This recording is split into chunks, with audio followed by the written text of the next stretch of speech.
the Microsoft Surface Book 2 is this the perfect PC solution? Find out in just a few seconds.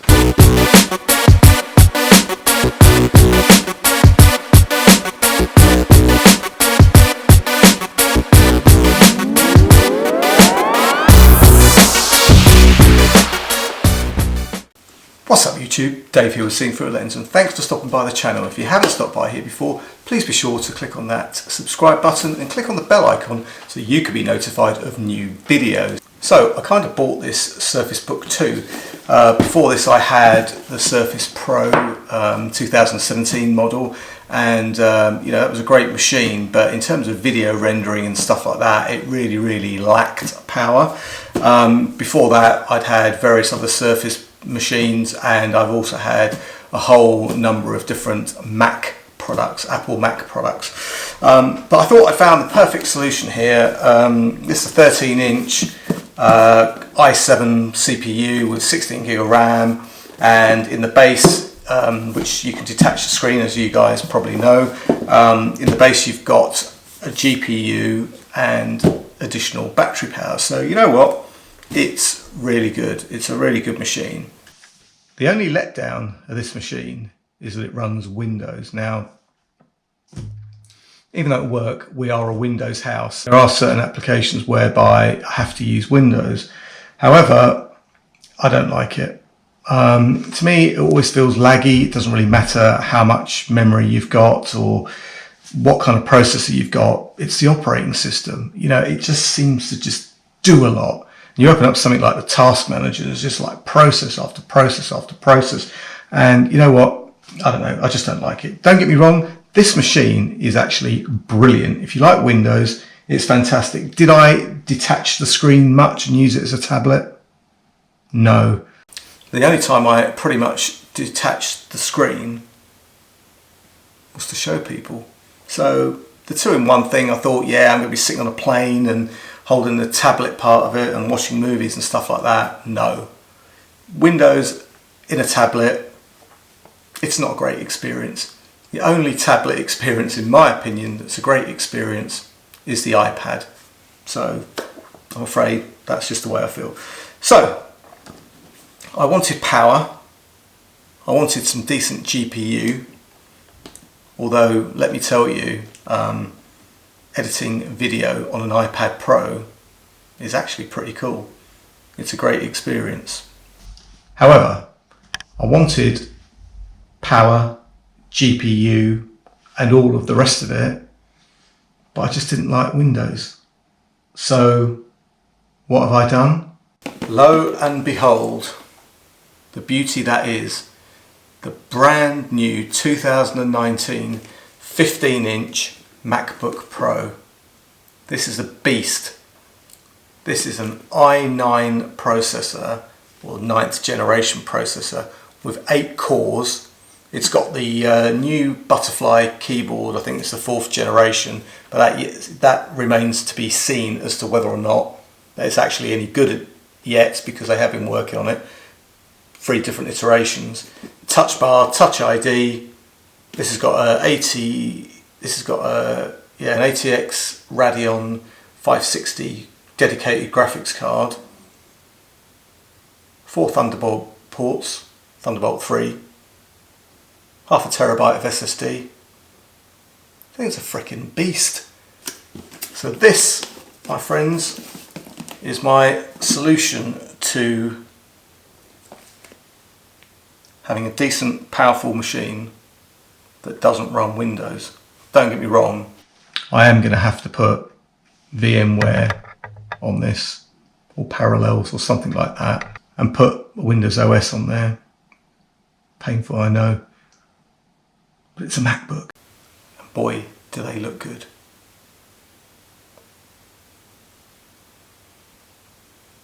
Let's get it open. So, here we are, trusty knife. On the newer Apple packaging, like the iPad and stuff like that, Apple seems to have gone down a road of putting like some quick tabs on there. But you have to get the trusty knife out for this because there are no tabs. So let's just score very carefully. I did debate, you know, as to whether or not the 13-inch was going to be better, but I didn't want to do a custom build, and when I did a custom build it actually worked out more expensive for the 13-inch with all the bells and whistles that this might have. But the size of this is sort of somewhere between the 13-inch and the 13-inch MacBook and the 13-inch Surface Book 2, because that is quite a chunky machine, I do have to say. So, take a look at this bin. Slide this off. Oh, it's a good feeling. Come on. Ah. Ta-da! Space grey. Very nice. Apple do know how to do packaging. And there it is. Now, you know, yeah, is it heavier than the 13-inch? Yes. There is a lot going on in here though. Let's pop that there. The main thing for me is I've got to travel, right? So I need to make sure that this thing is still kind of portable. But, you know, it's, like I said, there's nothing in it between this and the Surface Book 2 in terms of weight and so forth. Hardly anything in it, but there's a lot going on in here. So yeah, and it's thin. You know, that fulcrum hinge on the Surface Book does make it quite a chunky monkey, but no, I can live with that. I can live with that. USB cable, USB-C, long enough. In here we've got some stuff. I don't know what's in here. Quick start, stickers, usual. Do I really care? Do I really want to open it? You know what? Done it now. Yeah, MacBook Pro. Usual Apple stickers. This seems to be a time-honoured tradition from way back when. Glad to see that some things never change. Yeah, paperwork. Plug and power adapter. So reasonable size power adapter, but then, you know, there's a lot going on here. So what is that? 87 watts, 87 watt power supply. Yeah, it's fairly chunky, but you know what? When it's all in, it's not that bad at all. So yeah, I mean, it'd probably help if I take the paper off. I've got so many of these things, but not the power supply, but the plugs. So, and that, I'm afraid, is your lot. Slide on over, baby. There's something so nice about opening new stuff. So there it is. Shiny space grey. Cold now. I don't know what it's going to be like once those 8 cores start spinning up. It's probably going to get bloody hot. Anyway, let's open it up. Nice. Oh, okay. So as soon as I've opened it up, it's turned itself on. There you can see. Beautiful. It's got the touch bar and the touch ID. It's pretty nice. It's nice to be back in the Apple family. I've missed you. I have.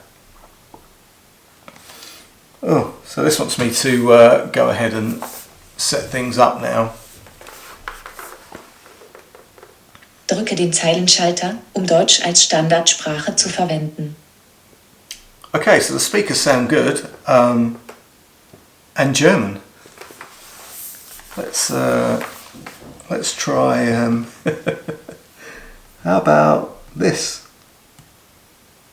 若要以简体中文作为主要语言，请按下 Return 键。 Pretty cool.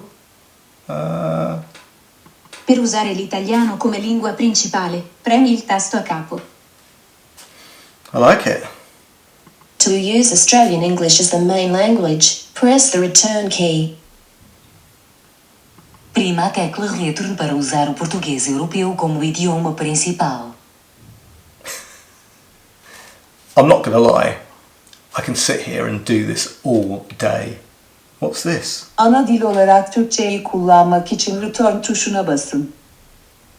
Okay, I'm going to do 3 languages. Leave me some comments in the comments section below as to what you think these 3 languages are. So, number 1. Om Nederlands als hoofdtaal te gebruiken druk je op de return-toets. Number 2. To use Indian English as the main language, press the return key. Might be a giveaway, that one. And number 3 is one that we haven't heard yet. And here it is.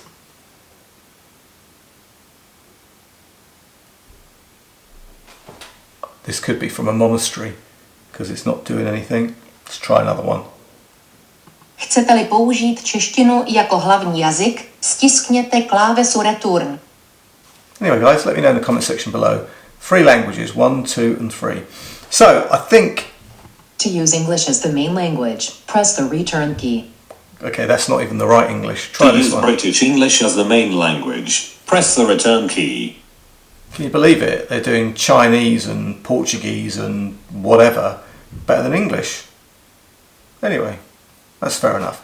But those speakers actually sounded really good. I mean, you know, there's some pretty good depth to the sound of those. I'm very impressed with that. So, anyway guys, this was an unboxing. I'm going to set this thing up. It's a quick unboxing. I'm going to set this thing up and come back to you in a couple of days with my first impressions. I'm going to time machine restore this. It's one of the beautiful things I love about Mac and Apple is time machine. You know, you can take a time machine from a 5-year-old machine, plug it into a brand new machine and restore everything seamlessly. I mean, a child could do it. Whereas I'm afraid Windows, it's painful. It really is painful. But anyway, like I said guys, this was just a quick unboxing. This looks like a beautiful device. It's got a trackpad the size of a truck. I mean, it's massive. But anyway, I mean, the machine is manoeuvrable, so I nearly dropped it then, and slippery. But anyway, yeah, I mean, I'm liking it so far. It feels good. Doesn't feel too cumbersome. I think, yeah, looks like it's going to be a good machine. So I'm going to come back to you with what the keyboard's like, what the screen is like, what the heating, cooling, all that stuff, and also you know, the throttling, because there's a few clips about on this model talking about the throttling down and stuff like that. So I'm going to come back anyway with a bunch of first impressions and how usable in the real world this is, because there's also a ton of BS out there with regards to all these little nitty gritty specky little whatnot things, which for me, like I've always said to you, I buy my own stuff. You're going to get a good honest review from me. I'm not really interested in paper specs. What I'm interested in is real life usage. So for me, video editing, work stuff, spreadsheets, documents, PowerPoint, you know, presentations, keynote, call it what you will. Some video editing, I think I said video editing, you know, I don't game or anything like that, but just general, you know, business usage, email, you know, surfing the web, web-based apps, the usual stuff. So I want to see what this is like in the real world. So specs, schmecks, whatever. So guys, leave me any comments or questions in the comments section below and I will definitely get back to you with the answers to those. Yeah, but for now, I'm Dave with Scenes for a Lens. Thanks ever so much for watching. Please subscribe, click on the bell icon so you can be notified of new videos. I'll be back in a few days and I'll see you then. Thanks.